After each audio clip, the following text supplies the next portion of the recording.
大家好，欢迎来到丽丽厨房，我是丽丽。把苹果切成丁，往里边倒3个鸡蛋，不油炸，不用蒸，出锅外酥里软，比外面买的披萨还要好吃。自从学会这个做法，我家早餐就没有买过，5分钟就可以解决全家人早餐。一起来看看我是怎么做的吧。首先我们准备2个苹果，把苹果放大碗中，淋少许清水把苹果打湿，往里边撒上1勺食盐，用手搓匀，每一个苹果都要给它搓洗一遍。因为苹果皮的营养比果肉的营养还要丰富，所以我们在吃苹果的时候就不要去皮了，只要给它清洗干净就可以。这里用食盐来清洗呢，是有很强的颗粒感，能把苹果表面的杂质和灰尘搓洗掉。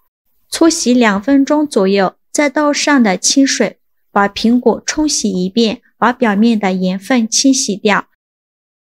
清洗一遍之后控水捞出，再放另外一盆清水中，给它多清洗几遍，直到把清洗的水变得清澈为止。洗净后控水捞出，直接放到案板上，再把苹果对半切开，再给它分成4份，取一小块苹果，用小刀把中间的苹果核去掉，因为苹果核口感酸涩不好吃。然后再把苹果切成薄片，薄后要切得均匀一些，再给它切成小丁，也不用切得太碎了，像视频中这样就可以。全部切好之后把它放大碗中，先放一旁备用。接着准备3个鸡蛋，把它倒小碗中，2个苹果搭配3个鸡蛋刚刚好。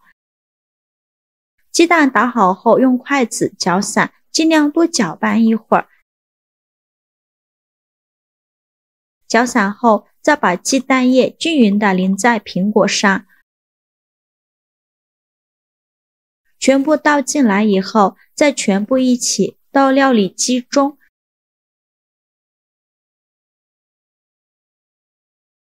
浇100毫升纯牛奶，盖上盖子，给它搅打成苹果汁儿，尽量多搅打一会儿，搅打得越细腻越好。搅好后再倒大碗中，浇4克酵母，加30克白糖，促进酵母发酵。喜欢吃甜的可以多放一些，用筷子搅拌均匀，搅拌至酵母溶解。搅匀后再分次少量的加入350克普通面粉，边倒面粉边用筷子搅拌。用这个方法和出来的面呢，面粉不会有颗粒，做出来口感会更加的细腻。最后搅拌成这样细腻粘稠无颗粒状的面糊，搅拌的时候感觉阻力特别的大，再盖上保鲜膜密封起来，放冰箱冷藏发酵1晚。第2天早上起来的时候，准备10克红枣，把它放到大碗中，再加入10克葡萄干，淋少许清水把红枣和葡萄干打湿，再加2勺食盐，加2勺食用碱，用手抓拌均匀，让每个红枣和葡萄干都裹上一层食用碱，因为红枣和葡萄干表面都有一层褶皱，里面是藏温纳垢的好地方，直接用清水洗是洗不干净的。这里加食用碱呢，食用碱有很强的去污能力，能把红枣和葡萄干褶皱里面的杂质和灰尘彻底的清洗干净。尽量多抓拌一会儿，抓拌至水变得特别浑浊，再倒上的清水没过红枣，再把红枣好好的清洗一下，把表面的食用碱清洗掉。清洗一遍之后控水捞出，再放另外一盆清水中，给它多清洗几遍，直到把清洗的水变得清澈为止。洗净后控水捞出，直接放到案板上，取出一把厨房剪刀，把红枣剪成小块，把枣核去掉。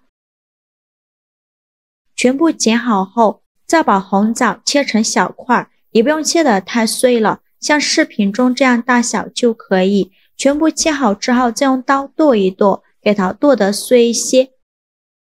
也不用剁得太碎，像视频中这样的状态就可以了。再把它放入盘中。这是发酵了1晚上的面糊，我们打开保鲜膜看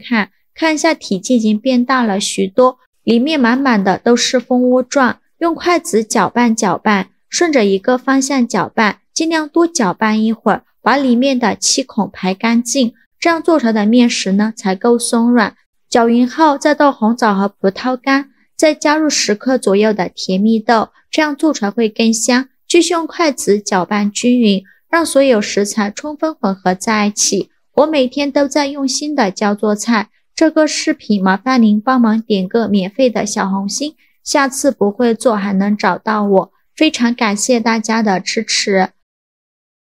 做搅拌成这样的状态就可以了，先放一旁备用。电饼铛先不要开火，往里边倒少许食用油，用刷子刷均匀，底部和锅盖都给它刷上食用油，防止粘连。刷好油以后，再把面糊倒入锅中，全部倒进来，用铲子把表面整理平整。这一步呢，一定不要开火，如果开火的话，把底部烙糊了，表面我们还没有整理平整。整理平整后，盖上盖子，开上下火焖2分钟，把饼焖至定型。2分钟后，我们打开盖子看一下饼的表面已经微微发黄，像这样说明饼已经定型了。再利用一个大一点的盘子帮助它翻一面，再关一下火，在表面淋2勺番茄酱，用刷子刷均匀，整个表面呢都给它刷上一层番茄酱，这样做出来口感会更好。番茄酱刷好后，再撒上一些芝士碎，喜欢芝士奶香味浓郁一点的芝士碎我们可以多放一些，这样吃着会更香，而且拉丝效果会更好。芝士碎撒好后，再撒一些黑芝麻点缀一下，然后沿着锅边淋少许清水，防止等一下把底部烙糊了。再盖上盖子，开下火焖6分钟，把芝士碎焖至融化，把汤汁收干。听到锅中发出滋滋滋的声音，说明汤汁已经收干了。我们打开盖子看看，哇，好香啊！一股苹果和果干的清香味扑鼻而来。现在的芝士碎已经融化了，像这样就可以出锅了。再利用一个大一点的盘子帮助它出锅。为了方便食用，给它切成小块，在切的时候都能感觉到底部非常的酥脆，中间蓬松暄软，上层的芝士碎拉丝效果很好。切好之后就可以美美的享用了。像这样非常好吃的苹果发面饼就做好了，一股苹果的清香味扑鼻而来，闻着我的口水都快流下来了。吃起来底部酥脆，上层拉丝，中间松软香甜，加了红枣、葡萄干、甜蜜豆，还有酸酸甜甜的口感。上面撒了一层芝士碎，还有浓浓的芝士奶香味，几种味道混合在一起，真的是太好吃了。而且是用酵母发酵的，好吃又容易消化，老人和孩子都非常喜欢吃。自从学会苹果这个做法，我家早餐就没有在外面买过，营养好吃又解馋，做法也是非常的简单。喜欢的朋友就赶快收藏起来试试吧。好了，今天视频就分享到这里了。这个视频麻烦您帮忙点个免费的小红心，下次不会做还能找到我。非常感谢大家的支持，我们下个视频见，拜拜。